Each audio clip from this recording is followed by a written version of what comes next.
What's up, everybody? We got the new Mercedes-Benz Unimog 421 1966 year model, and we're going to open this guy up. Hopefully everything's going okay here with the audio and whatnot. We don't really do a lot of live streams. Like this is our second or third, I think, so you'll have to bear with us. We definitely have to get our chat fixed up here a little bit. See if we can get this going. What is up there, the Hangar RC?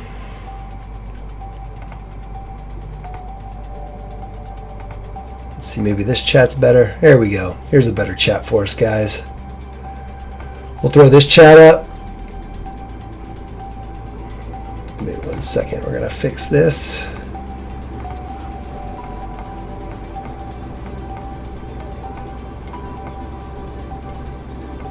Yeah, there we go. I'm digging that.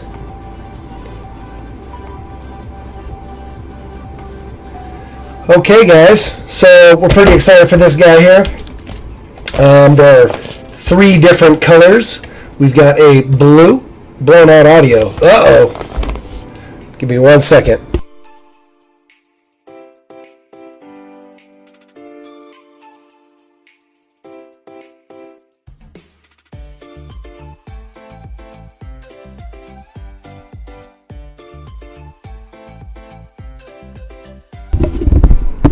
How about that?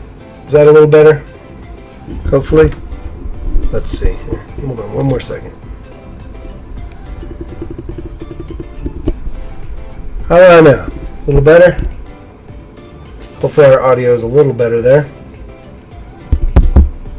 Check, check. Alright. So, we've got the 3 different colors. There's the blue, the green, and the red. We ended up with the green, it looks like. Pretty slick. Let's go ahead and show you the stats here on the back.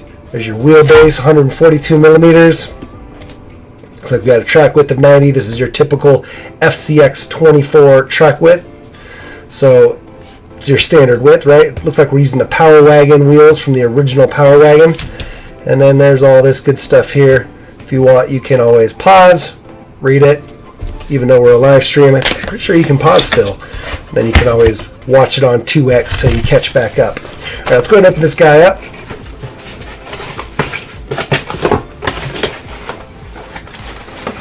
Yeah.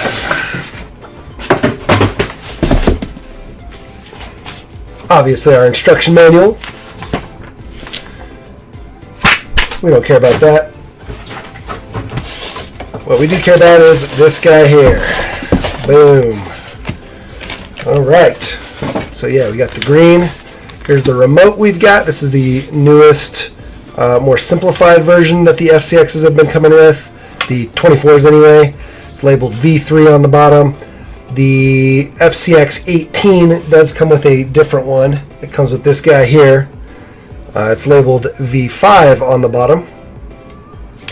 So those are the 2 different remotes. This one's coming with this. This is the same as what the Lemur comes with and the new K5. So that stuff all comes with this guy here. Obviously, we've got our goodies in here. It looks like we got a little bit of extra stickers in here. I don't know what these are. What is this? There's something new in there I haven't seen before. We think the blue looks good too. We do like the green though. It's got the military look, so we're happy with the green for sure. What's up, everybody? Trophy Truck, RC Trophy Truck, and JP. Audio's too loud still. All right, give me 1 second, guys. I don't know what's going on.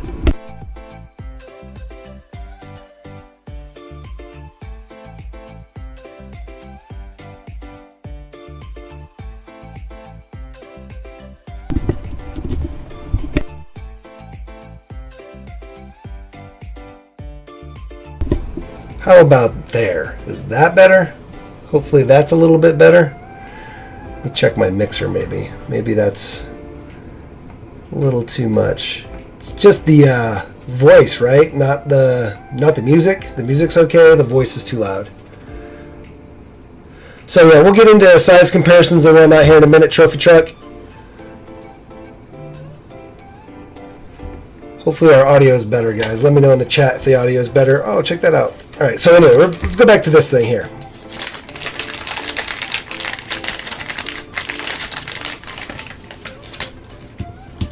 Is it still too loud? I turned down the gain quite a bit on my mic, so.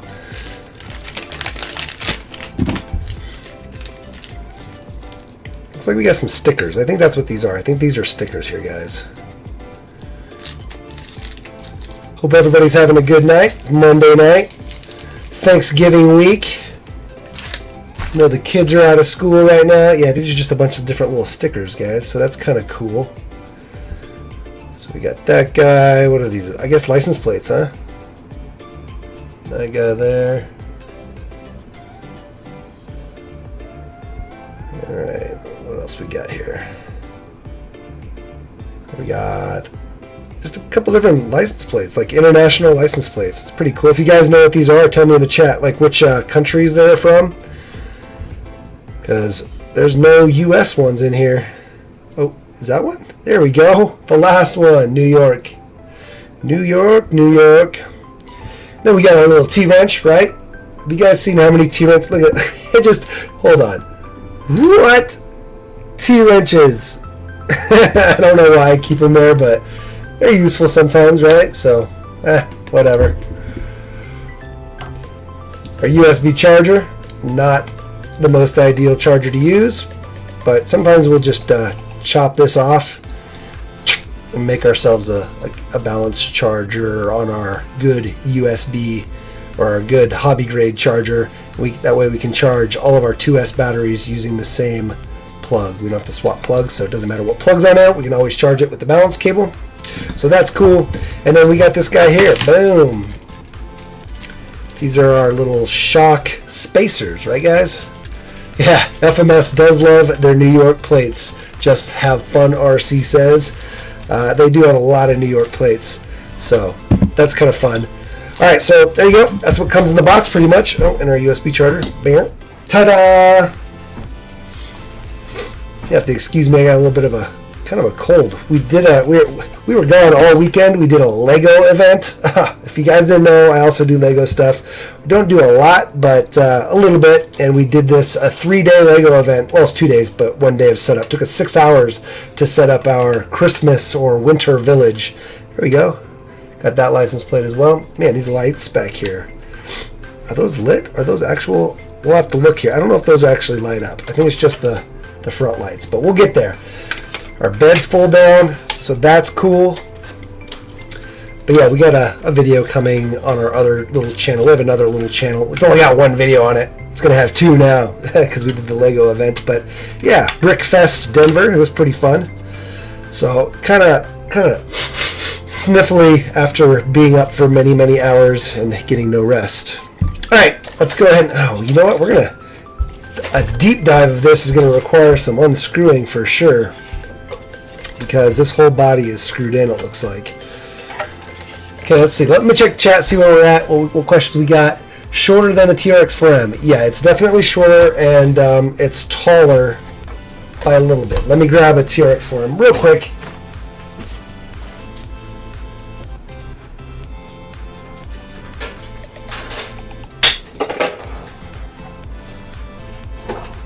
Oh no, BRB, real quick.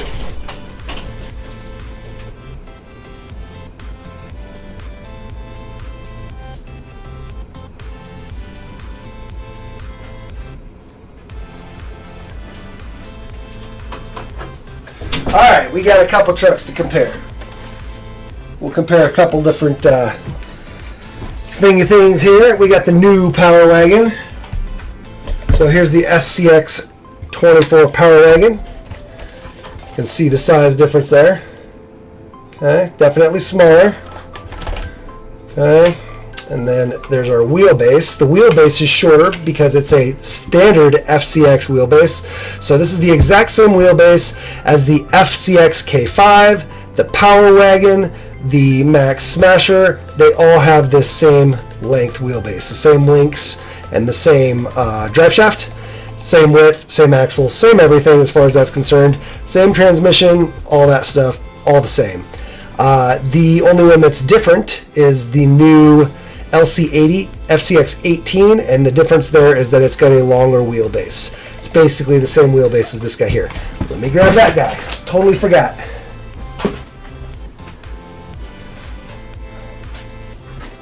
Hell, while we're at it, guys, I'll grab a rock van too, just so we can show it all.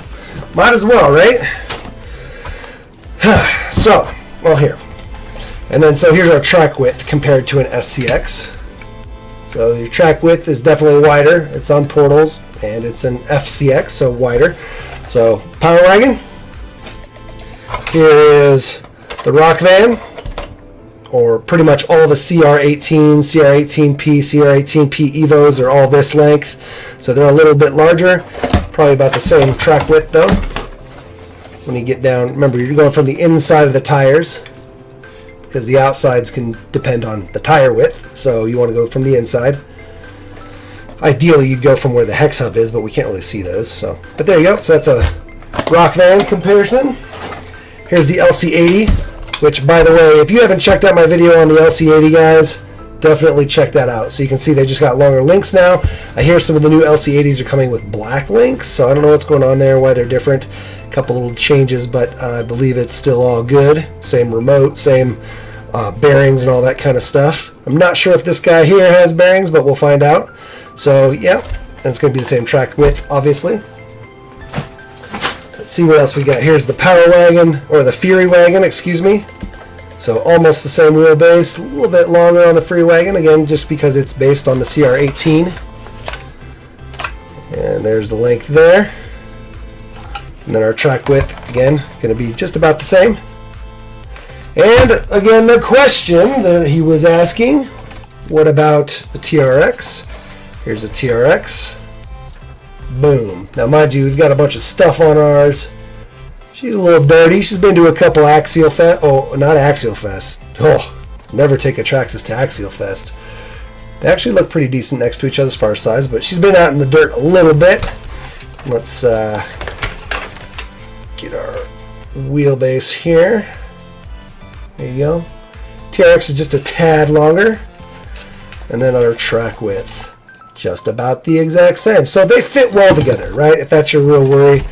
Do they fit together? Yeah, pretty much. They're the same scale. All right.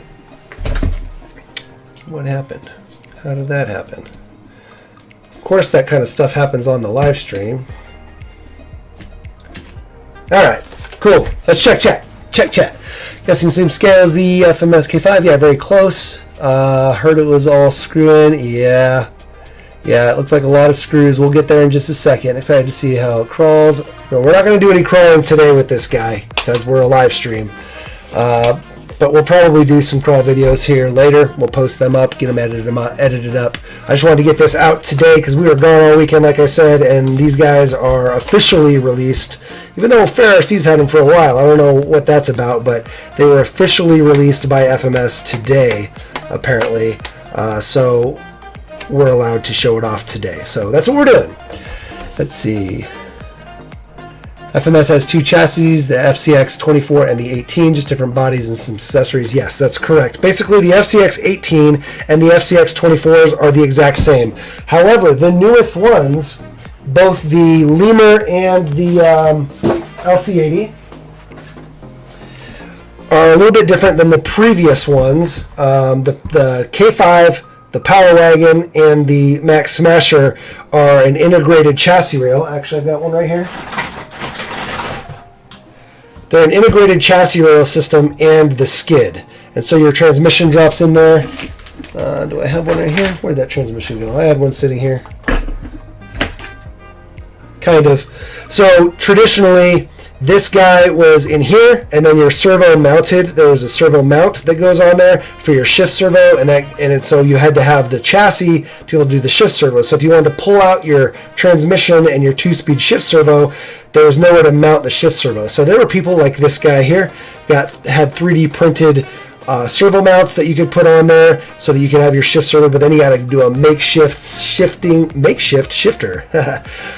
So it wasn't the most ideal situation, but now, and that's because it was all kind of integrated into the skid and chassis, which was one piece. So you'd have to cut this, and you can make it work, and people have. It's just now we have an even better setup. Both the LC80 and the Lemur have a separate skid and chassis. So you can see the chassis rail here. It's a little dark. You can see the chassis rail and the skid are separate, and now the shift servo is actually attached to the transmission housing. So just like this guy, there's basically another mount, this right here, and it mounts onto the transmission housing, and the shift servo goes on there, and your shift linkage and all that is built in, or is all part of this unit. So you can literally drop the whole thing out plus the skid. This is again a 3D printed skid, but on this guy, the Lemur, and it looks like here, you're going to be able to drop the whole thing out and have the transmission, shift servo, and skid all in one, ready to go. Put it into any other chassis you got. I've even seen people throw these into TRX4M aftermarket chassis like the Ripper and the Endura Tarantula. But yeah, pretty slick to get a 2-speed into a TRX. So with those bodies, because people want those chassis. But with this guy, I think we might be able to do the same thing. Looks like we got separate chassis rails and skid. It looks like the whole thing is... Oh no, it's not. Where was I seeing Phillips heads? Oh, right up in here in the body. Okay, so it looks like it's the chassis and everything is all regular hexes. So that's pretty sick. I guess we should plug this guy in, right? We should plug it in first before we take it apart. I was about to just dive in there and take it apart. What's up, guys? Okay, let's see. Checking the chat. I'm not used to having to check chat while I do this stuff. Let's see. A-Main had an oopsie with these. Yep, they did. Wish the lights on it lit up. Yeah, I'm not sure if the lights lit up. I don't think they do. I thought maybe the fronts did, but now that I've got it in there, I don't know if they do. Here's our battery. Our standard... Huh? Oh, it's Velcro? That's our first. I guess they Velcroed the battery in there? Do not like Velcro. I used to Velcro. So when I first got into the Minis, I used to Velcro my batteries. I put this piece of Velcro on there, and every truck had a spot to Velcro the battery. I've changed it to just rubber bands. I don't really like the Velcro on these guys. Whatever. It'll just go in there. But yeah, Velcro's right here to the side. Cool. Let's go ahead and plug this guy in.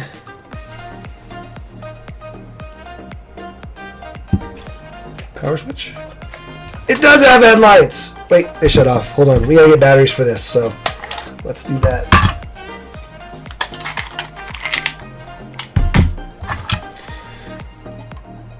So what else is going on, chat? What else is going on? Like I said, if you guys are super awesome and want to be extra helpful, give the live stream a share. Post it up in some of the groups. Let people know we're doing a live stream right now. Let's get some thumbs ups in the chat. If you're not a subscriber, definitely... Whoa. Oh, that's our wheel here. It was like sticking. I think our foam was kind of rubbing. That's what was happening there. Alright, guys. So let's get our battery in here so we're not ugly. I love that the hood's open and you do it through the hood. Like, that's one of the things FMS does so well is just their scale. Oh yeah, this, right? We gotta rip this guy off. Ooh, buddy. Ha! Ha! I love it. Alright. That's like when I do those little shorts where it's all super fast box opening in 1 minute. I love doing that up close zip and pulling that thing off. Super fun. So these are selling. There should be a link in my description right down there. There should be a link to FairRC selling these. I think the actual FMS website will have them later tonight or tomorrow. So, yeah, we're on here, right? Yeah. We got some juice. Man, this little guy's gonna be so fun. And then we got our 2-speed. Yep. Pretty slick. Where's our neutral? There we go. Rev it up. I love pulling up to somebody and be like, want to race? You can just sit there and give it a little throttle. Sounds like it's running. You want to race, buddy?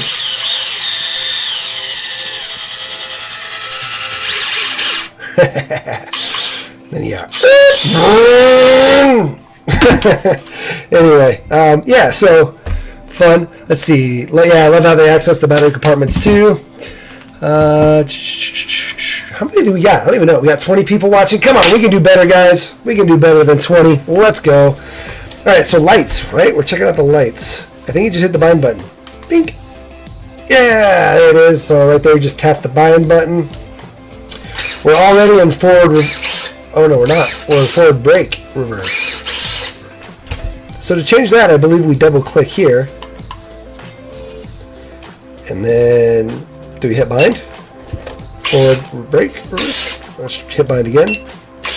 Remember with the Limo, we had to do it like 3 times. There we go. Now we're in crawl mode, forward reverse. And just to reiterate, you double click REV and you hit bind. I think it's 3 times. You basically just hit it until you get forward brake reverse. And then you can double click rev to get out of that. Are we in second gear? Yeah, there we go. This little guy is so cool. I love it's got the interior, guys. You even have, you can see it through the front here. Look at that. You got gauge clusters that have printed dials. So that's sick. You got the steering wheel. This is a really cool truck from a scale standpoint, guys. Like, really cool. Imagine if you were to light this up, get some micro LEDs on these. Just light them up. No turn signals, which I'm kind of glad. Not the biggest fan of turn signals. Got our wipers here. Man, the details are so good. I worry that these are going to break off, and these might break off with the tumble. It'd be nice if these were a little... So I love when companies make these like rubber. They're like rubbery, so that when they... Oh, these aren't too bad, but I wouldn't doubt if they broke at some point. But we'll find out. We'll beat it up someday. We'll come back and let you know. We do have other molded stuff like this from FMS, and we beat it up pretty good, and they haven't broken yet, so... Yeah, I think we're good. These top lights, these should have been lit. Maybe FairRC will do a mod, because FairRC loves modding these things, and they'll light these up. It'd be cool to have lights here. I mean, if you had all the lights on, oh man, it'd be cool looking. All right, what else? ASMR, yeah, that revving up. Zoom, zoom. Man, the mic is still too high, guys. All right, jeez.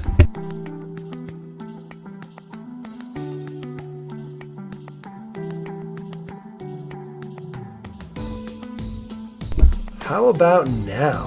Is that better? I bet you that's better. I just don't want it to be too low, guys. All right. I think we're better now. Yeah? Okay. Looks like we're better now. Let's get into this guy. So the task today, let me walk through this real quick. Your trim, your throttle trim, steering trim, throttle trim. You can do your dual rates by going into the programming mode. There's a lot of different stuff. It's all in the manual. I also talk about it in other videos, but there's all the different ways to program this guy. Let me see if I can find it real fast in here. It's pretty simple. There's your stick calibration, pretty simple. Binding right here, pretty simple. I bet you over here we've got how to change your drag brake, how to change your travel, basically your dual rate on your shift servo, your regular servos, your channel reverses, your trim settings, your regular dual rates, all that stuff is in here. So even though these remotes seem a lot more simple than the like FCX18, you can still do everything that the other remote can do. It's just that instead of dip switches, you have to do it through programming. But all of that is in your manual. So read your manual, gentlemen. I know the ladies will because they like to read the manuals, but the guys, they don't like instructions. But if you want to know how to do it, you got to read the instructions. Okay, so this is interesting. We got kind of like our fuel tank on this side. And then on this side, we've got a smaller tank, probably like what would be a battery box normally. And then our exhaust muffler. Pretty cool. I love the scale, guys. I love the scale. Now, this is a basically re-release of their original version. There was an original one of these. I don't think it really came to the US, but it was not on the FCX platform. It was just on like the original kind of 18 scale platform they had. So it wasn't very hobby grade or user friendly when it came to upgrades. There weren't a lot of option parts, stuff like that. So the fact that we've got this now is super exciting. We're gonna open her up though. Let's get in here. Looks like it's using the same mounting points. Hold on, wait, is this? Oh, this is using the original. Man, I thought it was separate. So this is using the original skid. So that's kind of a downside, kind of a bummer there. But the nice thing about that chassis is that it has some really cool mounting points. So if you've got the clip-on bodies that they have for the Max Smasher, the K5, and the Power Wagon. Power Wagon's hard to do sometimes because it's a small cab and it's really tight. But the other two are really easy.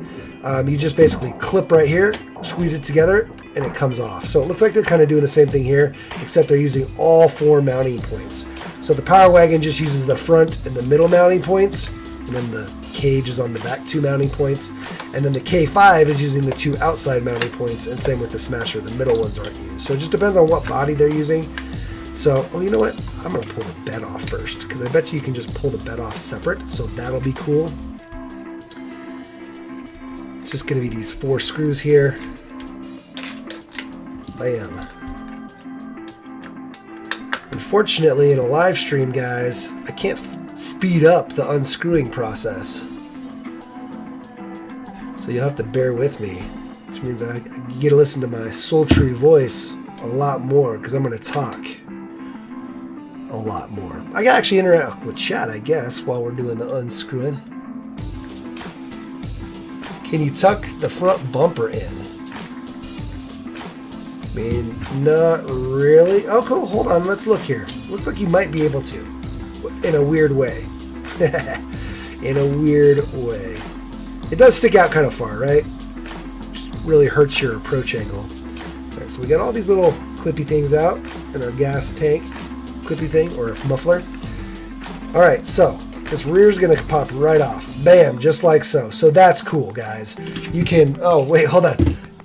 We could get a custom cage. Boom. If we really wanted to. This guy's a little small. It's for a 24 scale, but you could throw a custom cage in there. Throw your, whatever. Make it a tow rig. Pretty cool. All right, so we got 2 more screws here. Here and here, that'll pop our front off. We've got the front already off, but I wanted to see this since it was asked. Oh, you know what? Those are Phillips heads. Dang it. So I was going to say, maybe we could pop these screws out and move the bumper back to here, but that's really far back and you might interfere. I don't know. If you wanted to move the bumper in, I would just suggest literally just cut it off and re-glue it.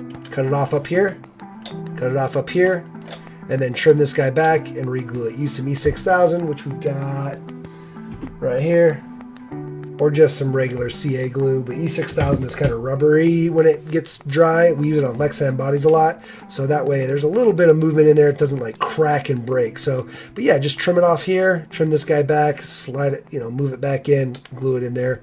You could even maybe use screws and try to thread it out and put 2 screws in the front. I don't know, lots of ways to move it back, but I don't think you're easily just repositioning it from here back to here. I was hoping maybe on there, but it looks a little more narrow as well, smaller screw holes, whatever. But yeah, part of the hobby, the best part, is customizing this stuff. So I understand why people want to know if you can do that easily, but not on this guy. So there you go, boom. Let's get our cab off now. Now this may not come off all the way or easily, because of the wiring, because we've got our battery and ESC under the hood here, so I don't know, we'll find out. Seems like when you hit the throttle you hear it go for a bit, like a full second before the tires move. Okay, so part of that is portals, guys. Okay, so if you don't know about portals, all portals have slop. Now I see somebody saying, JP says my FCX has some slop but not that much. Yeah, this is going to be the exact same as all the other FCXs. So the amount of slop this has is going to be the same as the other ones. There's no reason for it to be different. So there you go. Okay, so this is how this is coming out. Pretty simple. Just those 4 screws. Pops right out. 4 in the front, 4 in the back, and the whole thing comes apart. Now, the challenge here is going to be getting this all out of here. Let's see here. Anybody got any questions? Anybody got any comments? Where are we at? 16 people? That's okay. This kind of live stream, I know, isn't going to have the most amount of watches because it's kind of, we're diving deep into something specific. But you can always go back and rewatch this thing later, and we're going to have this thing posted up so anybody can come back and watch it. So let's see, we can pull our ESC wire out. What else we got here? Oh, you know what's interesting? Our switch, that's going to have to pop out. So that's probably just double-sided sticky tape. We'll just pop this guy out. Yeah, there we go. Pretty simple. Should fit right through there. It's got some servo tape. I'll let you see it. Some servo tape on there. We should just be able to slide that through the hole. Maybe. It's awfully tight. Maybe these lights are causing an issue to these wires. We're not going to pull the lights out. That's a definite not so much.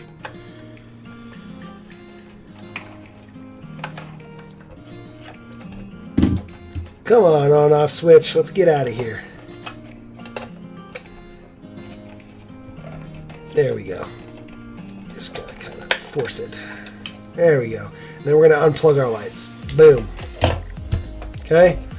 So just like the Power Wagon, just single plug. There's an extra one here, probably to if you want to put extra lights in or whatever, you're able to power it from there. So there you go. It's pretty easy, guys. Pretty easy. Comes right off. What's cool, I love, so the Power Wagon, the new Power Wagon is the same way in that you can pull the bed off. It's just like 2 screws here and then 2 more screws inside. You can pop the bed off. Well, it'll be on the hinge. You can make it like a drop bed. I got a video on this guy too you guys can check out. And then the front is separate. So if you want to do on the Power Wagon, the same thing here. Boom, put like a honcho on there, which is what we're going to do. That's why this is sitting here. So subscribe if you're not subscribed so you can definitely check out that video when we do the honcho back on here because that'll be cool looking. But yeah, I love when they do it separate like this because then you can do stuff like that, right? Like you're able to essentially customize it even more. Use this bed on a Power Wagon. Hell, hold on.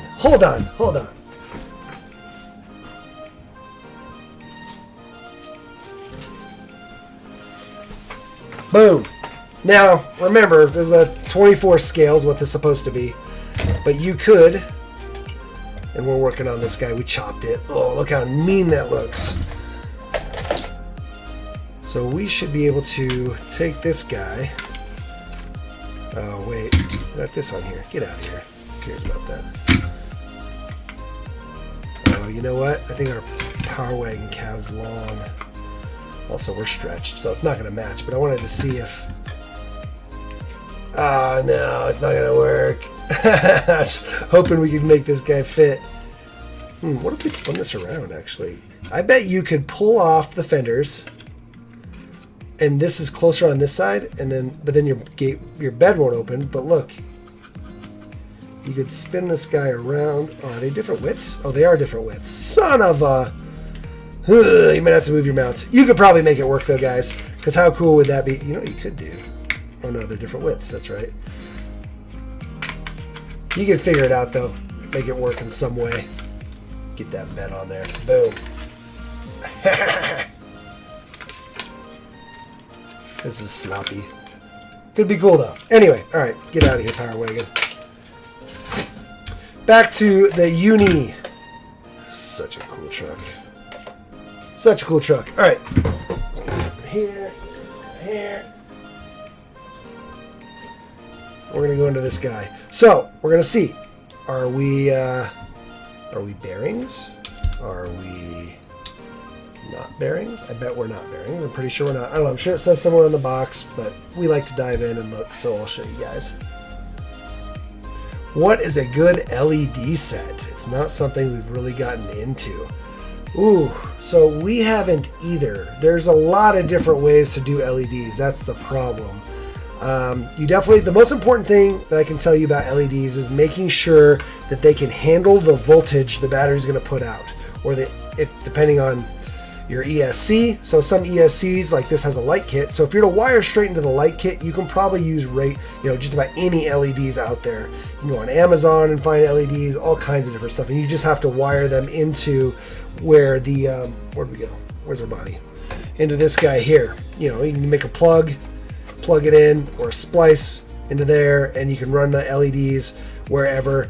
You're going to need some pretty small LEDs here. So again, I don't know off the top of my head which ones you're going to want to get, but you're going to have to learn how to solder, almost guaranteed to make that happen.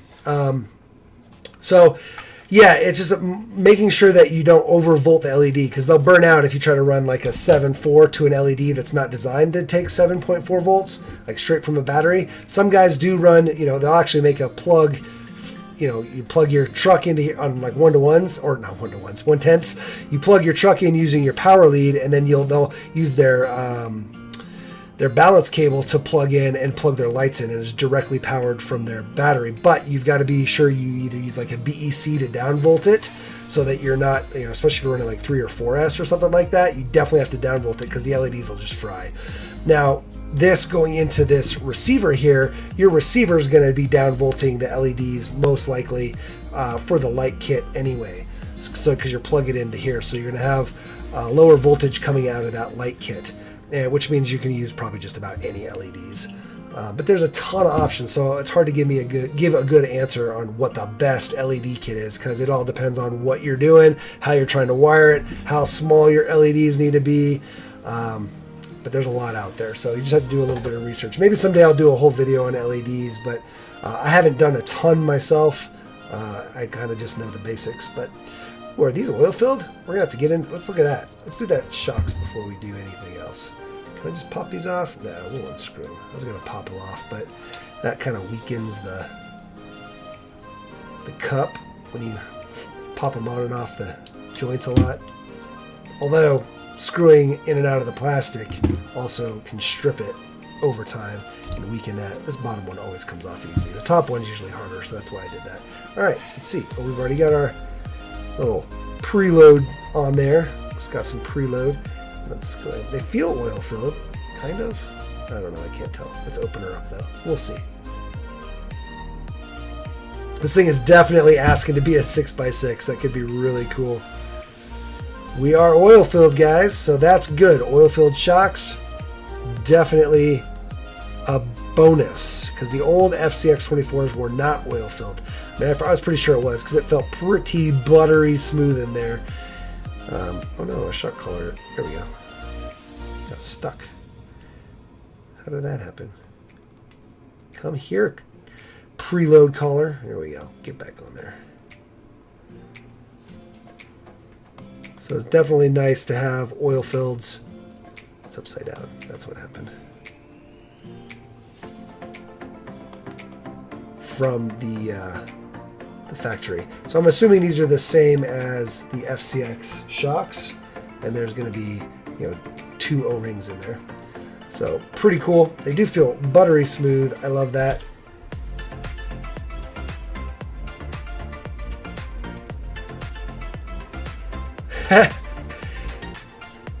Let's see. Ordered the gray one today at FMS. Is it painted or color molded plastic? All right, let's look at that real quick. Ah, I can't get this guy back on here. What is going on? Usually it snaps back up. Oh. So there are 2 sides, kind of. One side is a little bit easier to go on than the other. So just be aware of that when you're popping these off the ball joints.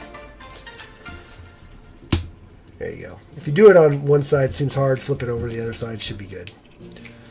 Either way it can go, but it's just when they put it on from the factory, that's the side that usually is a little bit easier to put it on, because that's the one that got pushed on. All right, let's see. Just have fun RC. I think I'm going to pass. Waiting on the FCX18 K5.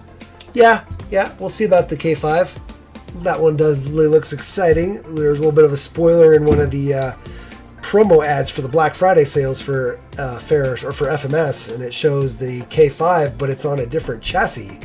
It's on portals and looks like FCX axle. So there's speculation that the K5 or K10, technically it's a K10, it's going to be an FCX18 long bed K10, so that'll be cool.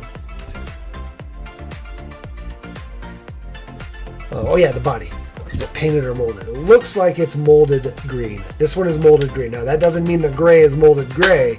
I just know what we have, and it's not a painted body. But it looks good. One of the things I hate about the Traxxas, the T-Word trucks, their trucks, now this one's had a lot of work done to it, but out of the box, especially on the actually here, especially on like the high trails, oh my god. they just look plasticky. They just look horribly cheap and plasticky. I hate that look. It looks like a toy. And the high trails are really bad. The high trails are so ugly, in my opinion.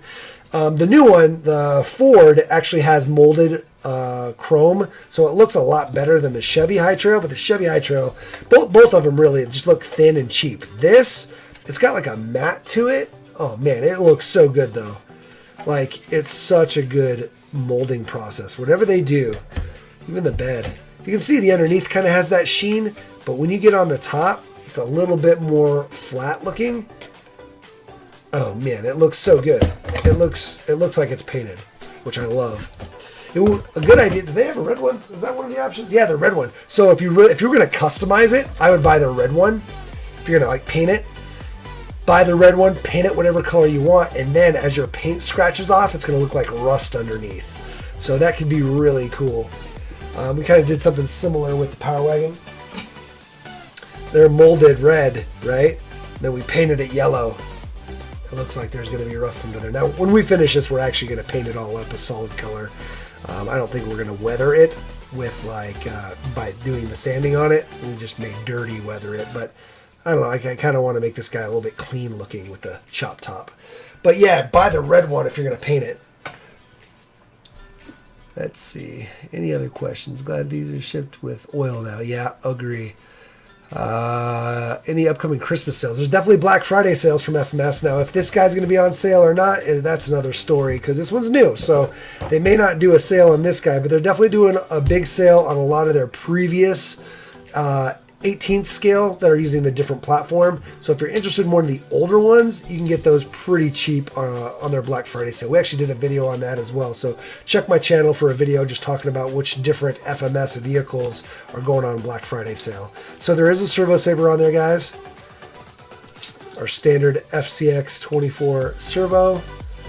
Everything looks the same as all the other FCXs. Man, I wish this was using the new chassis rail system, but I get it. They wanted to be able to do the body mounts the way they did it. So just be aware of that. If you're looking to use this and swap out to a different chassis for some reason, this is not the best donor candidate for that. We do have our 130 size motor. Don't know why I'm spacing out there. Same shift servo, all the same shift stuff. So essentially what we have here is a Power Wagon or K5, right? This is the exact same as the Power Wagon and K5, just with a different body. Hell, we even got the Power Wagon wheels on there. All right, so let's open this up and see if we've got bearings.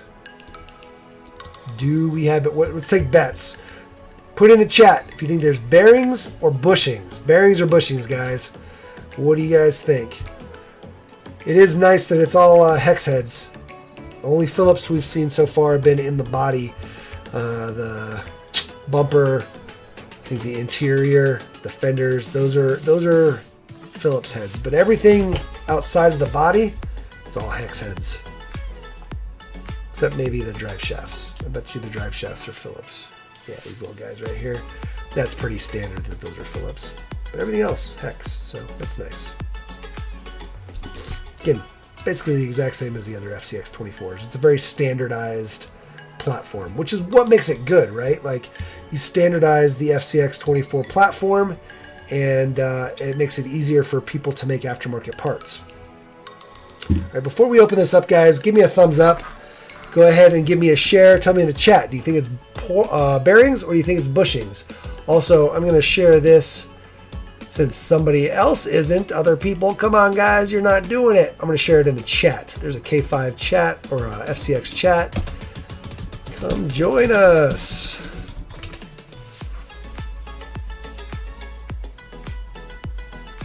All right. Let's see. Give me 2 seconds here. Let me switch that. I gotta check our. Yeah, check this here. Oh, bam. Okay, so let's go ahead and open up this portal here. See what our bearings look like, or bushings, or whatever. Bushings, yeah, everybody says bushings. My guess is bushings too. Let's see. I wish the old platform FJ would be released on the FCX chassis. It might be, man. They're Fred. They're doing a lot of retrofitting the old bodies to the new FCX 18 and 24 platform. So that'll be exciting. They have a lot of awesome bodies. And I'll be honest, one of the things that held me back in the past from getting those trucks is just that the platform they're on, it wasn't supported as much as the FCX. So, and the bodies are awesome. Like, they're amazing. There's like a Hilux. It's sick. You know, there's a ton of different awesome bodies. It's just the platform wasn't as supported. And now the FCX is so supported, both the 18 and the 24, that like re-releasing all those bodies makes me want them, and I will get them. So pretty awesome. If they release all the good ones, right? Like, and I agree that FJ40 would be awesome. All right, bushings. We all say bushings. What's up, Roger Long? How's it going? Glowing Tomato. Roland. Here we go. It's bushings. You guys were right. Bushings. But, again, still metal gears. So that's good. There are some companies out there now making overdrive and underdrive gears on the portals. So you can throw those in here and get yourself some overdrive on the front or underdrive in the rear. Personally, when it comes to overdrive and underdrive, it depends on the rig, but generally I prefer for a crawler underdrive, trying to slow down the rear versus speed up the front. It's the same effect, except slowing down the rear based on our transmission gearing and axle gearing and all that kind of stuff. Slowing down the rear will give you more torque, whereas speeding up the front, it'll give you more wheel speed than normal, but you'll have less torque in the front, right? So if you want the torque, you want to keep the torque, but you want the differentiation in speed between the front and the rear, you definitely want to do underdrive versus overdrive. Okay? But it doesn't really matter. Either way, you get the same effect. I just like more torque versus the more wheel speed.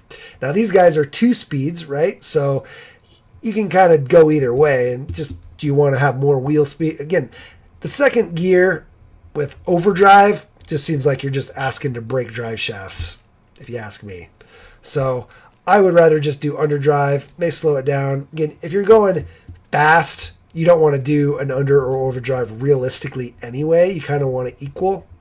Or if you do an overdrive or underdrive, you want to be very minimal in how much, because if you're going fast, like you're speed trucking or KOHing or ultra 4 racing, ultra 24 racing, whatever, which we do have some guys doing that.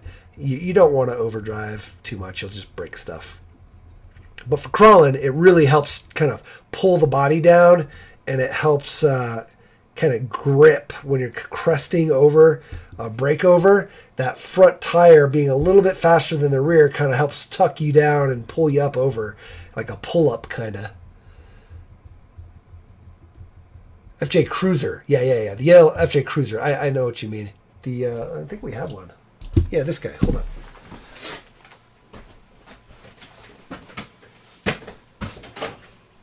Talking about this guy. I'll show it up in this camera. This guy on the FCX24 platform. Yeah, that would be awesome. Or the 18. They'll have to do it on the 18, but I would really love to see that. Ideally, you'd have kind of a quicker release body, but my guess is for all the older retrofitted bodies, like even this guy, these screws, right? It's 4 screws holding this guy in. So you have to unscrew the body, which kind of sucks. But again, most of the time, the battery's going in through the hood, so it doesn't really matter because you're not really having to get in there. And depending on how it's set up with your ESC, I like it when the ESC is attached to the chassis versus the body. Some of those have the ESC attached to the body, like under the hood, part of the body. Not ideal, because then when you remove the body, it's a real pain. At least with this, all you realistically have to do is unplug the lights that are attached to the body. The rest of this stuff, I mean, we could relocate our power switch if we wanted, or leave it. Usually, we leave it always on. Like, we got a lot of empty space in here because this is where the battery used to go. We can just stuff our on and off switch in there, leave it always on, and then we use our battery as our on and off switch because we never leave our batteries in our trucks. That's a good way to kill your battery for sure. You can also, I guess, cut a little hole in there and have your switch underneath here. That could be cool. Either way, though, just as long as the stuff's not attached, the ESC's not attached to the body, I'm okay with a couple screws. That way I can just pop the body off. Ideally, quick release, but again, screws aren't the worst. if it's super simple to pull it off once you get the screws off. So this is interesting too. They've actually screwed these extra doohickeys here straight into the chassis. Is there a hole there normally? Let's look. Get on this chassis here. Let's see.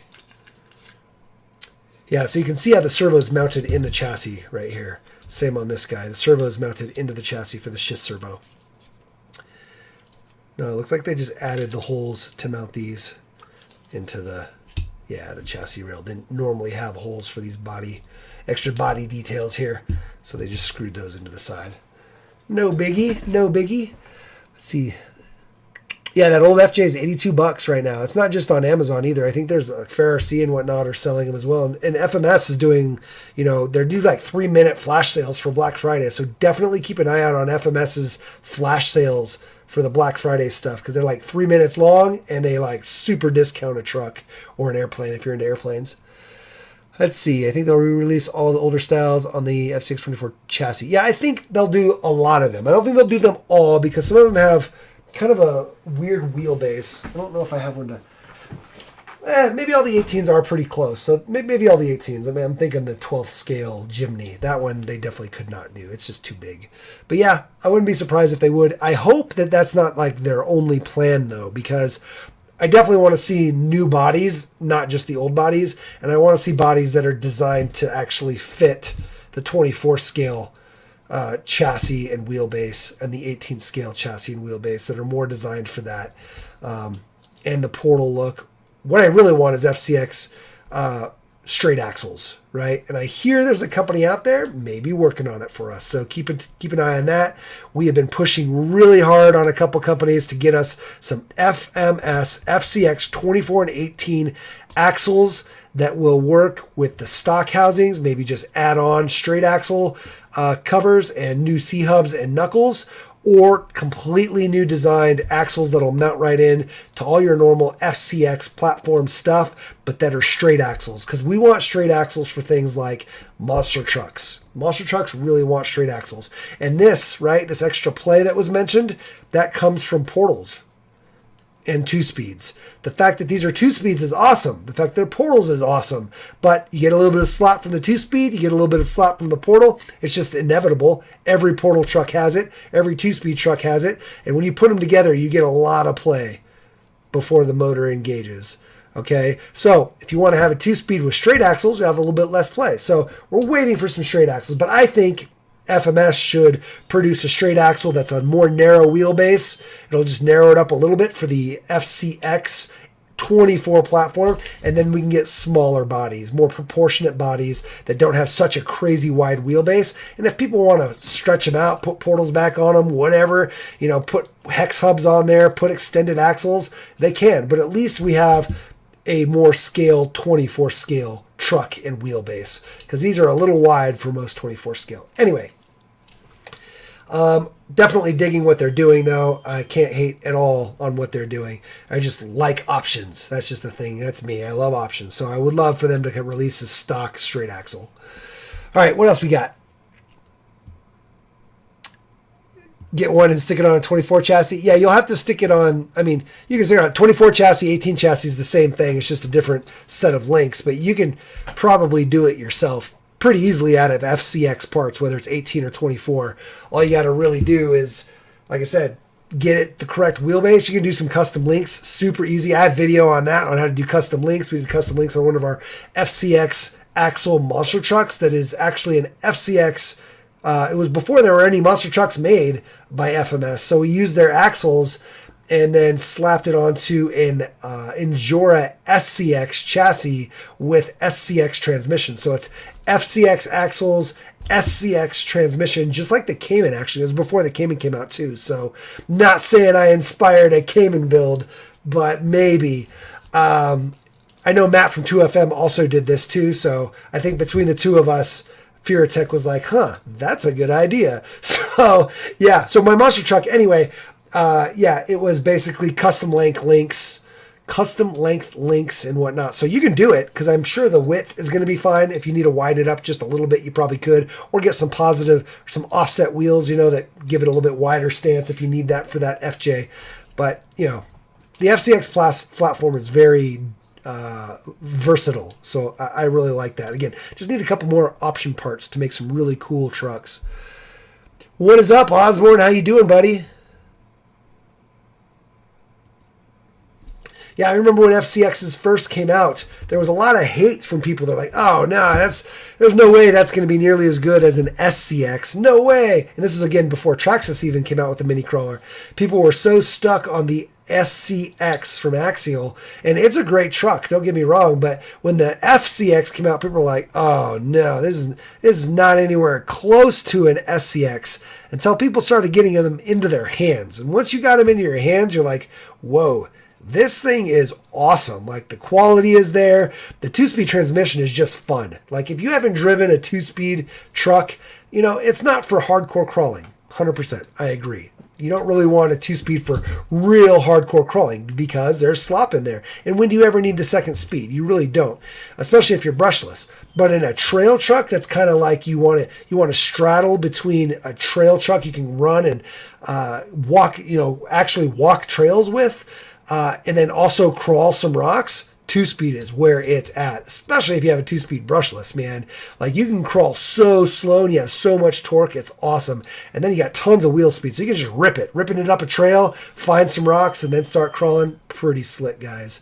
So 2-speed's awesome. And so once those FCXs started actually hitting people's hands and people started customizing it, and then we got aftermarket support, and, you know, Matt got his hands on them, I got my hands on them, we started doing cool stuff with them, building the monster trucks out of them. Like, people just started realizing how good the platform is. It's such a good platform. Plus, it's got a bigger motor. This motor just way outshines the FCX24 motor. If you don't know, the FCX24 motor is very small. The servo on the SCX20, hopefully Axial's not watching because I'm going to kind of tear it up. Their servo in here is horrible. It's so weak. I mean, it's enough for a box stock, but as soon as you start to add weight and really need some real torque for crawling, this servo just does not cut it. And then same on the motor. Now, we don't have that motor in here anymore. I've got one right here. Let me grab it. Look at this little guy. This is the motor the SCX comes with. Okay, it's a little 30, tiny motor. Boom. So just a little comparison there. These guys, they're fine. Again, for a stock truck, totally stock, box stock truck, they're good. They could use a little bit more torque, but they're okay. They work. But as soon as you start adding weight or really trying to hardcore rock crawl, down the drain it goes. So the fact that the FCX comes with an already good, strong motor, an already good, strong servo, yeah, it's awesome. I love it. I love it. All right, what is it? Does anybody else want to see anything on this guy, this Unimog? We've got that. It doesn't even look like a Unimog right now because we got it all apart. But are there any questions you guys have? Like I said, I don't usually do live streams for unboxings, but I thought this would be a fun one to kind of show off. And again, we just didn't have time to do a official box opening video before it's released tonight. So I figured, let's live stream it. Again, all metal gears in here. The transmission is going to be plastic gears. Can already guarantee that. If we're running bushings here, we're going to be plastic gears there.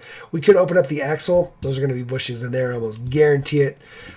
Usually they put the bearings in here if there's going to be bearings anywhere else. There's definitely going to be bearings in the portals. But my guess is this guy is an all bushing guy. I can check one thing here. Let me see something real quick. Yeah. Just wanted to make sure we weren't missing a thing.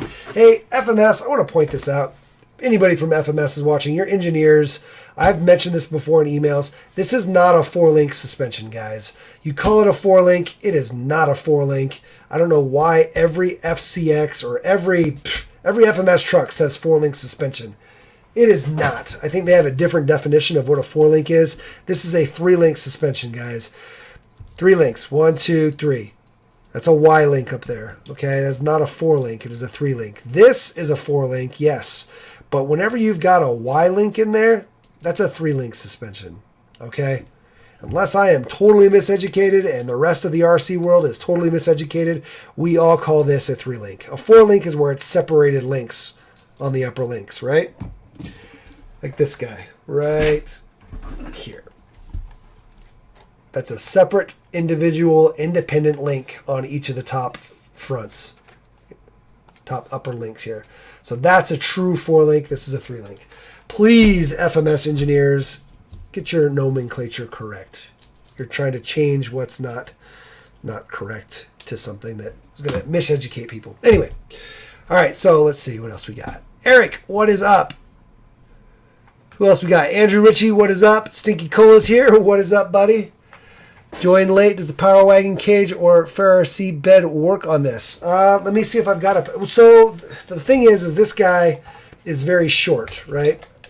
So we can throw this guy on here. The bed is pretty long because the cab is pretty short. I tried... Where is it? Do I have a loose bed? Give me 1 second. See if I have a loose bed in here somewhere.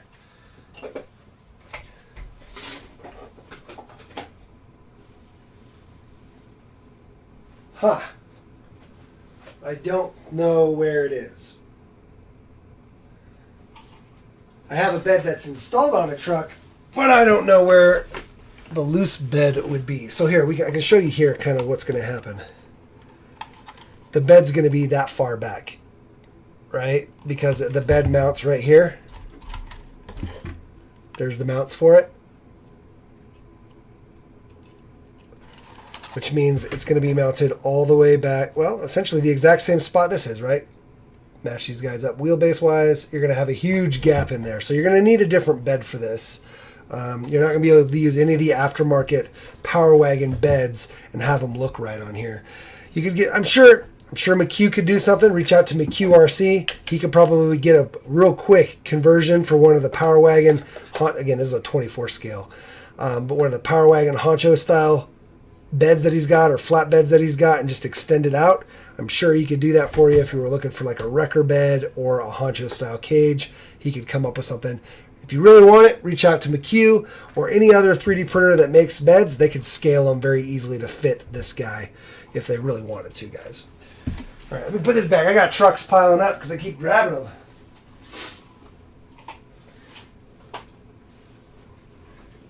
You know what you might be able to chop up and make work if you have one. That's a little narrow, I guess, though. I was going to say this guy, right? Like, you throw this guy on there, bam. That could be cool looking, but I think it's a little narrow. That's the only problem. Let's see here. That's a little narrow, guys, a little narrow. I think it'd be best if somebody just designed a cage just like this, or similar, a couple options that would fit right on here, butt right up against this Unimog body. You can always make your own out of styrene or out of antenna tube as well, or both styrene and antenna tube.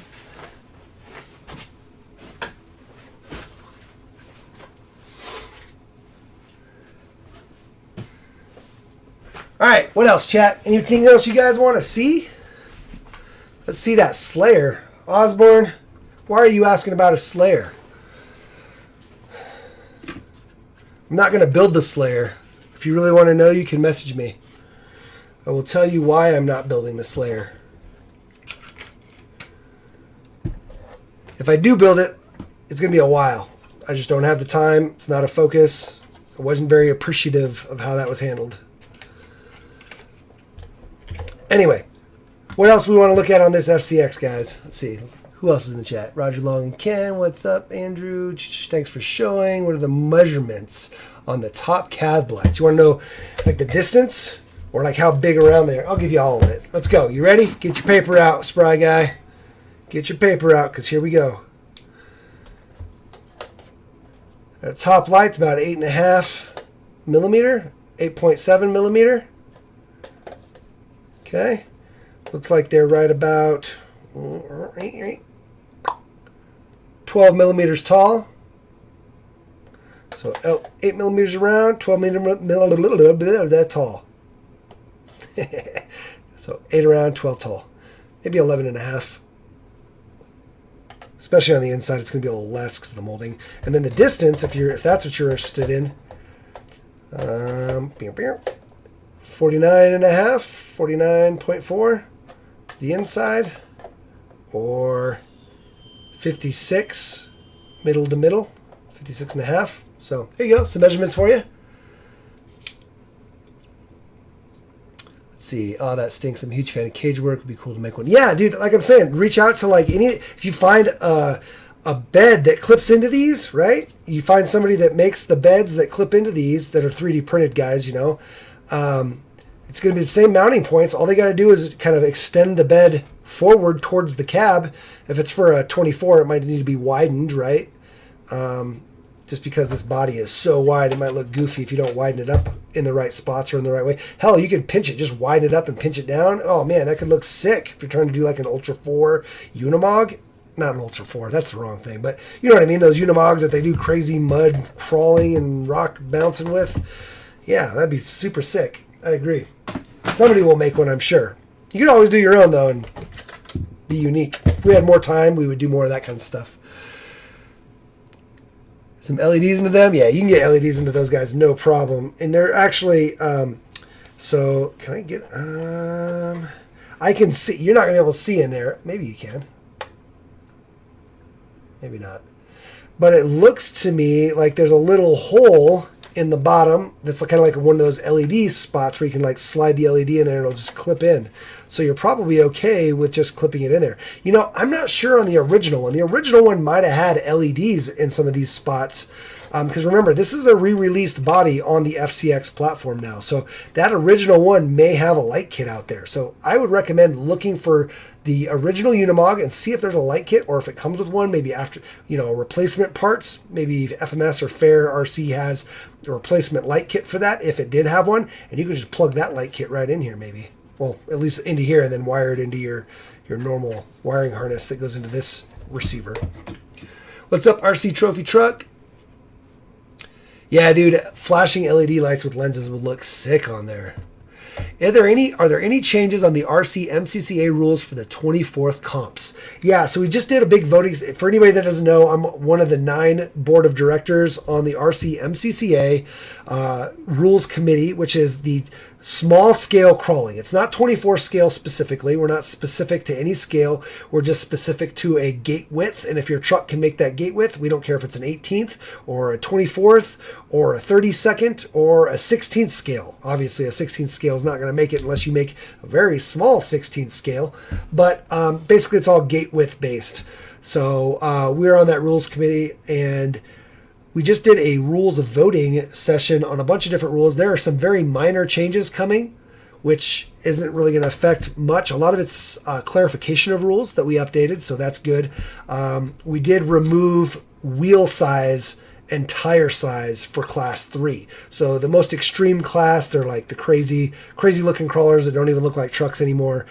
Those now can use any size wheels and tires. So if you want to run 1.8, you can, stuff like that. They're also 4-wheel steer in that class, or dig. If somebody develops a dig for these guys, which someone needs to do, should be able to convert one of these maybe to a dig. Dig is where it locks the rear, and you lock the rear so that you can kind of grip and turn, and it kind of scoots you around, like locks you in the rear, and you can kind of do really sharp turns, which would be really good in the small scale, because that's one of the things that the small scale crawlers kind of suffer from, is not the best turn radius. Anyway, that's what dig is. But yeah, so in class 3 you can run dig or 4-wheel steer or no body. You can run all kinds of crazy stuff. But we used to have a rule that you only allowed certain tire size, and then we took that off, so you can run 1.8s now. That's like the biggest one. Gate widths for class 0-1 are 6.5 inches, and class 2 and 3 are 7 inches. Again, and we try to encourage that gates are meant to direct you through obstacles. So it's not like you're trying to not hit the gate. Like, well, you are trying to not hit the gate, but that's not the game, right? The game is get through the gate so that you can hit the obstacle correctly and make it through that obstacle. So some people like narrower gates, but the problem with narrow gates is you can't run TRX4Ms, or even FCXs sometimes have trouble on narrow gates. So we wanted to be able to include a little bit wider range of mini crawlers. Basically, the widest you're going to really get is like a widened TRX4M or a widened FCX18. If you go too wide on either of those, you're going to have some trouble. So it's really an 18th and 24th scale rule set, but we don't mention any scales, so any truck will work. You can run a Hobby Plus, you can run an FCX, FMS, you can run TRXs, SCXs, you can run Panda Hobbies, you know, anything you want. It doesn't matter as long as you can fit the gates. Again, 6.5 for class 0 and 1, and 7 for class 2 and 3. All those rules are on rcmcca.org, and we have all the rule sets there. And it's super easy to like get a comp up and going. Just you and a buddy, you and a couple friends, go to a local hobby store, ask if they want to run some comps, start letting people know, and you just build it up from there. Sometimes it just takes somebody to do it. If you don't have any comps nearby, be the one to start the comps nearby. They're super fun, and we've already got a rule set for you. Super easy to follow. Print it out. It's not that much. And start building your trucks and modifying your trucks to those rule standards. And then eventually we'll have nationals or regional competitions that are much larger, that are all following the same rules. Makes it much easier than trying to build your truck a certain way for a certain rule set. And then when you go to a larger event, you got to change your truck, or you just can't run the truck at all without like really totally rebuilding it. And that sucks. So the whole goal of the RCMCCA is to standardize the rule set so that everybody's on the same page, whether you want to crawl locally with your buddies or you want to go to the world championships. They're going to be all the same rules. And of course, if you get the rule set and you want to adjust them a little bit for your buddies, what makes sense for you guys, we are all for that. Just know that when you go to an official competition, they're going to be the official rules. All right, what else we got going on? Let's see. Yeah, you're going to switch up to the Mofo 1.8s. Nice. Yep. Osborne runs the RCCMCA rules at the pond in El Dorado, Kansas. Awesome to hear, Osborne. If you guys have any feedback, make sure in the group, there's a Facebook group for RCCMCA, and we have a lot of feedback in there from people running events and stuff, and that's kind of what informs the rules changes every year. After the season's over, we revisit all the rules. We want to make sure that it's basically comfortable for as many people as possible in what they and their groups want to run. Because we understand every group wants to run different things a little bit. Some groups want specific hard body rules. Some groups want scale points. If you're from 1-to-1, or not 1-to-1, but 1/10, Sorka has a lot of scale points. And so we take that stuff into consideration. We do try to make it as easy to run an event as possible. You don't have to measure anything. When you're trying to see what class a vehicle goes in. Identifying the class a vehicle goes in is the most time-consuming part, usually, of running events that has downtime, where you're not actually driving, right? And so we're trying to simplify those rule sets so that anybody running the event can easily identify if a truck is class 1 or class 2 or class 3. Anyway, we are getting away from this, guys. Sorry, I will talk for hours. Let's focus on the FCX. That's the intent of this truck. Or this video, is to show off this guy. We're backwards. This little guy with 4-wheel steer would be pretty sick. If you don't know, the new remote that comes with this, which you can actually buy separately, has built-in mixing. We have a video on that as well, guys. I'm not just trying to plug my channel, but legit, we've got a video showing this, and we're going to do another video where we take our lemur. I don't know, maybe we'll do it on this guy now. I don't know. But we're going to convert it to 4-wheel steer using the V5 controller that the new LC80 comes with, because there's 4-wheel steer mixing. You basically can hit a button, beep, and it'll go forward steer only, boop, hit it again, forward and rear reversed, inverted, and then crabbed, hit it again, and rear only, and hit it again, you get back to just your front. So super sick. There's actual mixing in there. And I'm pretty sure it works with almost all the receivers. It's in the remote, not the receiver. So you can pick one of these guys up and do it. It's pretty sick. When is the National Champs? So we were talking about doing National Champs this year, 2024, coming up. But finding a location and ensuring that there's going to be a turnout that is worth basically the insurance required, because we have to have insurance to run big events like that. We wanted to make sure there's going to be a good enough turnout. And so being that it's going to be kind of our first year of events next year, because this year was kind of building the rule set, right? Getting clubs to run the rule sets. Then the plan was 2024 was to run the big events. So since it's going to be our first year of big events, not just localized club events, we're going to probably do a regionals. So there will probably be a East Coast, a West Coast, and then a middle of the U.S. regionals. Okay, and so we'll have different regional events. Nationals probably will not come until 2025. So I keep looking down into, I'm talking into the mic, but you guys are up here. And so yeah, it'll probably be 2025 before we do a full-blown nationals, depending on the turnout at each of the regionals will kind of determine where we host that nationals. A lot of the members, we have a lot of board members around we also have to have people to run the events as well, right, guys? So we have a lot of people on the East Coast. We have a lot of people in Colorado. Actually, there's like 3 or 4 of us in Colorado that are on the board. And we have really big pockets of areas where people are running the rule sets. I know there's guys in Utah that have a really good turnout. The Micro Collar Club up there, but they run a totally different rule set. So if we were to hold nationals for the RCCCMCA in Utah, all those guys have totally different rules that they run. So if they ever switch over to our rule set or start to move closer, that might be a consideration. But we were considering Colorado. We were considering Virginia. I think there's also a Maine option up in Maine, and then a Florida option. And then there's also obviously California. One of our board members is in California, but that's a hard one too. So we thought maybe we'll just start with regionals in 2024 season.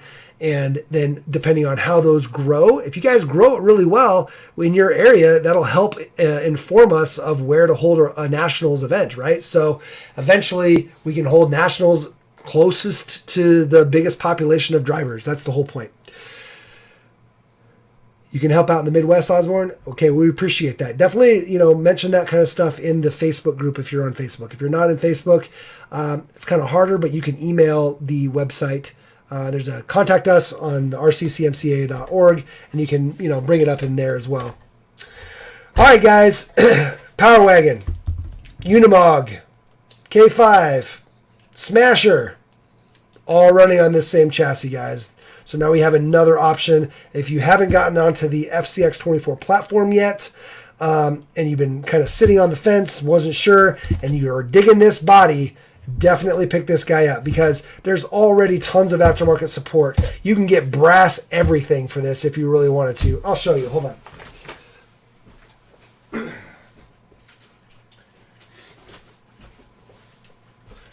We got full brass axles, guys. These ones are Next Racing brass axles. This thing is so heavy. I mean, we could even get brass links in here if we wanted. There's just so much stuff you can do. Brass wheels, all that stuff is here. Not that you want to brass it all out and make it super heavy, but I'm just trying to inform that my point is brass steering links. There's aftermarket support. It's there. The time is now if you want to build one of these guys. And if you like this body, I'd say go for it. Just because the body is awesome. The quality and detail is sick. The platform itself is just fantastic. The support is there. You break something, you've got options to replace it. Whatever. It's all there. So there's no reason to be holding back if you're digging this body.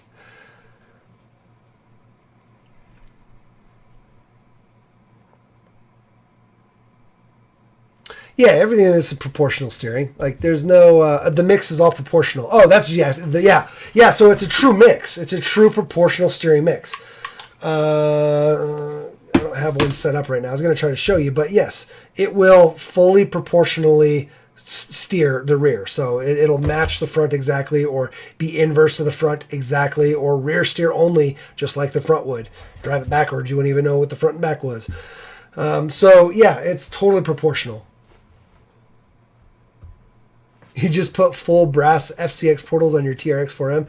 Yeah, I mean, brass is cool. It's good weight, but it does stick to rocks. And sometimes there is such thing as too much weight. I am more of an advocate of lightening up your truck as much as possible and lowering the center of gravity. This guy's going to be rough because it's a hard body and it's tall.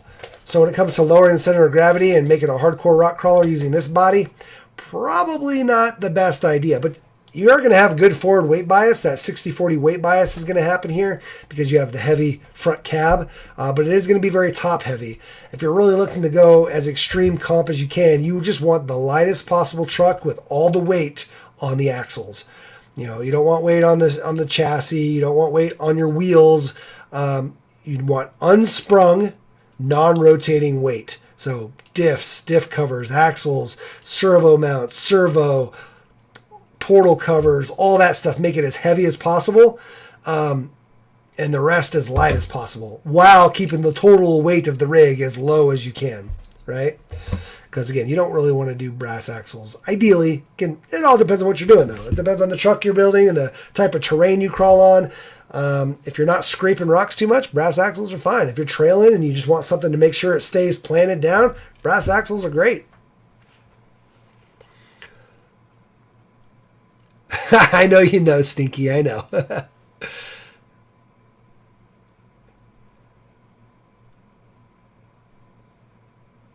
Yeah, man, cheat code chassis is awesome if you're building a custom FCX24.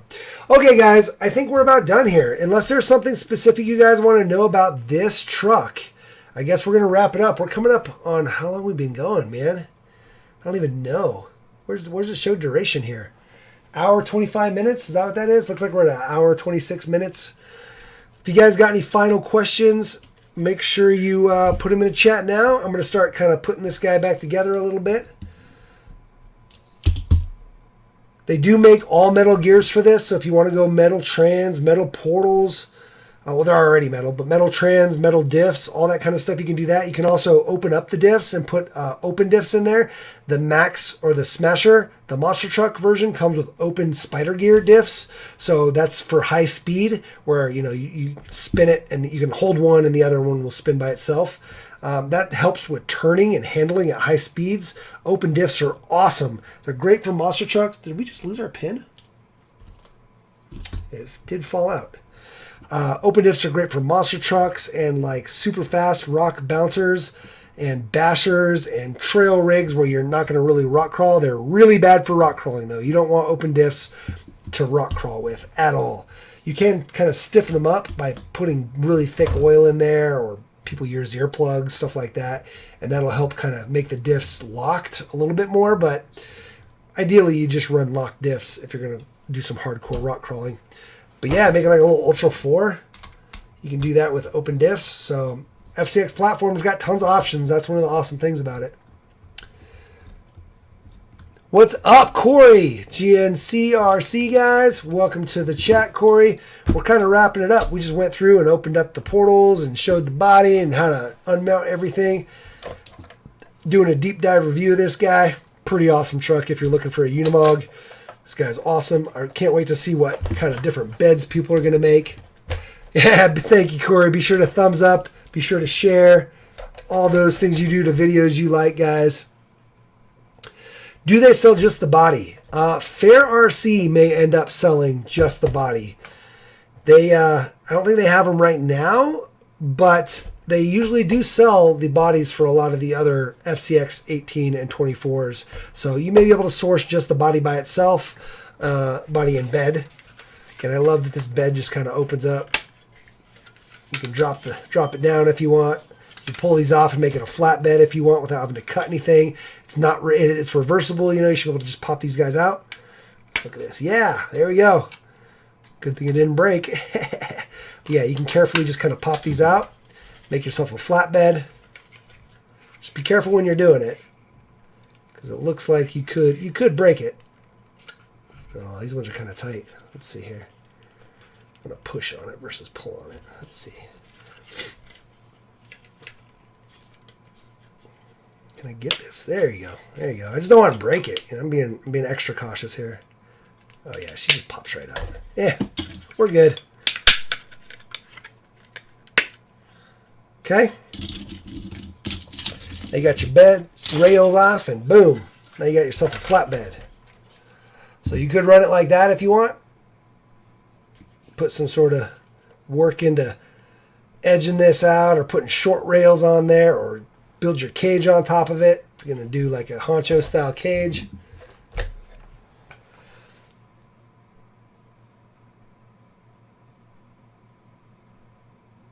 Thanks a ton for watching, Quinn. Guys, check out Quinn's RC channel. Check out Osborne's live streams. Check out GNCRC's channel. He's do a ton of live streams, but he's also got great content on there.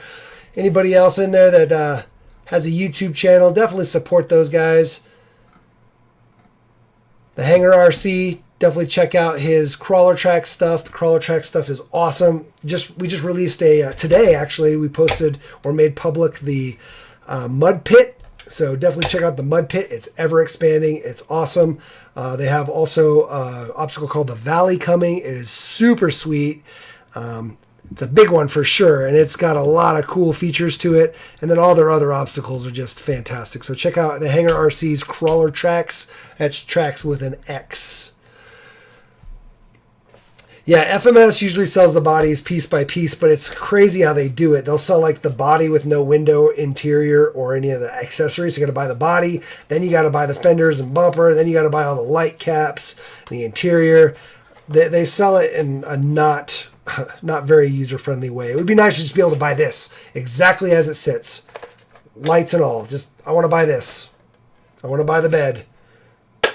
Hell, buy this separate, buy the bed separate. That's enough part numbers for me. Make this a part number and this a part number. We're good to go. That would be super nice. All right, guys, I appreciate everybody watching. You guys are all super awesome. You know, we don't do live streams very much. Part of the reason I don't do live streams is because I literally can talk forever and I get off topic. And I like when the live stream has a very specific topic. That way when people go back to look for that live stream or look for information on like the unboxing of this Unimog, they're able to find it, watch a video that's specifically on that. My problem is I end up talking about RCCMCA and other random stuff and talking to the chat a lot. So I do love doing live streams. I'll try to do them more in the future. Let me know if you like live streams. If I should try to do them more, they're not going to be a consistent thing. That's another issue, is consistent nights for me are very difficult. It depends very much on the week, on what nights I have free. I also have a family, you know, so 3-year-old and 5-year-old makes it hard to keep it quiet in here. You probably heard some noise, but we're going to wrap this guy up. Thanks again for watching, everybody. Everybody support each other out there, guys. That's what this hobby's about. Try to support everybody. Try to help them out in the best way you can. New people, experienced people, YouTubers. Share their content. Help the new guy when he has a question. Point him to the YouTube channels that help new guys. You know, if somebody wants to borrow a truck, lend them your truck. We're always lending out trucks when we go places. We never go somewhere with just one truck. Even if it's just to run one truck for a video, we always take extras. Because if we run into somebody and they're like, oh, that's so cool. I'm like, yeah, here, check it out, man. Check it out. You need to run it. And then they have fun with it. These little guys are so cheap. If they break something, who cares, right? Like, whatever. And you might get a new friend. You might get a new hobbyist. It's so important to grow this hobby, guys. This hobby was on the brink of death at one point, where RC was just not a thing for a while. And so we're trying to revive that, bring it back, get the kids involved. It's such a good skill when you start really working on things, and that's why I'm called The Shop. I want to show people how to work on things, you know, and show them different mods and things like that, just because it shows them how easy it is to do that stuff. People are scared to do this. People are scared to take the body off, you know, and take screws out. So you want to show them how easy it is. Don't be scared to break something. If you break it, who cares? On these little guys, you can fix it easy. Things are so fixable and cheap on these. It's not like you're breaking a 1-to-1 axle, you know, $1,000 axle, or even a 1/10 scale axle. It's $100 or something. You know, you're breaking a $20 part at the most, almost maxed out, right? Unless you burn up an ESC, I guess. But anyway, get out there, do something awesome, guys. Make sure you guys build a new car. Build a new course to run it on. Build a community to run that car with. And then, you know, race, crawl, bash. That's what we got going on here. Crawl, race, bash. Do all the things. We love them all. Yeah, smash it, crash it, and bash it, guys. Don't break the expensive parts. Links in the description below. Doesn't cost you anything, but it helps us out. Same with the sub, guys. It's just a click for you, but it means the world to me. It helps out. Let you know when new content's coming. I can't do all my little things, but go ahead and like, subscribe, share, pretend like those are there. If you watch our videos, you know where it's at. Put down in the comments below, the FCX platform is killing it. put it down there, guys. The FCX platform is killing it. They're doing a great job, guys. We love what they're bringing out. Maybe it's not 100% performance-based, but their scale is just awesome, and you can take these guys all the way to that top-level Class 3 rig if you really want to. So the performance is there if you want it. The scale is there if you want it. The trail rig is there if you want it. That's one of the things I love about the versatility of this platform, guys. FMS is killing it, guys.